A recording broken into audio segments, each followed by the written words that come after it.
Good morning and greetings from gray and fall-like Alberta.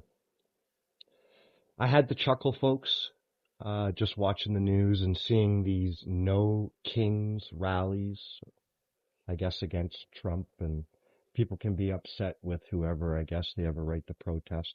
I'm not the happiest with Trump and how he interfered in our last election and basically endorsed Carney, which was kind of funny considering the elbows up crowd. But you see these people in Canada at these No Kings rally while we have a king, King Charles. I just don't get it. Here is a look at how different media reports. And this ties back into one of my last videos about the two-tiered justice and the things that are pushed upon us in Canada. Look at how the same network reports two different protests. Here is the convoy in Ottawa. The protest in Ottawa, what, in your view, is the way to end it? Well, first of all, the federal government has been really taking a bit of a hands-off approach. And we've heard it from the Liberal ministers when they had a press conference on the same time, at the same time and day as the city of Ottawa officials, where they said, we're here to help, but it's not our jurisdiction, and Ottawa hasn't requested any help. But Ottawa at the same time was saying we need help and we need actually more assistance. So clearly there's not been communication. What I would do is every community impacted needs a proactive role of the federal government. The Prime Minister needs to meet with the mayors, meet with the municipalities, and proactively offer help. We need to stop the funds that are flowing in from the United States. Very clearly, foreign interference. We know that the initial MOU of the organizers of this convoy want to replace the democratically elected government with a committee. It's clear that they're anti-democratic in that intent, and it's clear that they're targeting people. Normally, protests target the laws or the government's decisions. Here, they're targeting residents, people. They're ostensibly called a trucker protest, but they're actually impeding trucks. So it needs to be taken seriously. Okay, so how would you stop the funding? It can't be about finding excuses. It has to be about getting help out immediately. Now, these people were actually protesting a Canadian issue, mandates, and all the restrictions and lockdowns and things that we all faced. And it was a full-on assault from all the major institutions in Canada, from police, government, media, banks, schools, hospitals, every system we had. It was a full court press against Canadians for a Canadian issue. Now, let's see how differently the media reports Canadians protesting against a king in America, which was voted for by the people of America, while we in Canada actually have a king. Check it out. We will not tolerate.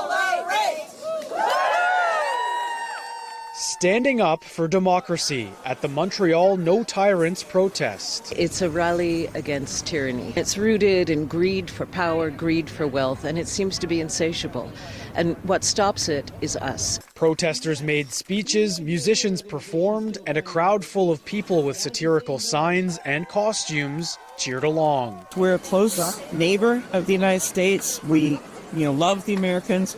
We care about what happens in that country, and we don't want to see that country go down to under tyranny and under a tyrant. Indivisible Quebec organized today's rally. Most of the people in attendance are Montreal residents, but some of the organizers are expatriate Americans. As dual citizens, it's our job to represent our point of view and to protest our dissatisfaction with the current administration's policies and behavior. As citizens of any country on earth, we need to be conscious of the threat of tyranny and to stand against it. This is happening in solidarity with other protests against the Trump administration. According to organizers, roughly 2,000 other organized rallies are also taking place Saturday all over the world. The show of unity across the globe is indicative of Trump's unprecedented approach in the Oval Office, according to experts. So if America had a truly tyrant king, first of all, would these protests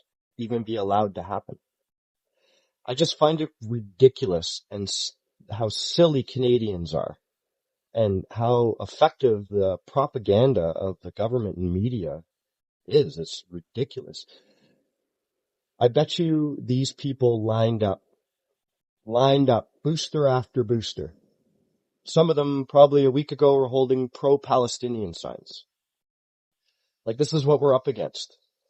We have, like, compare and contrast. Who is the tyrants? Did these Canadians protest mandatory vaccination under threat, like unemployment or losing your home or the ability to feed your kids?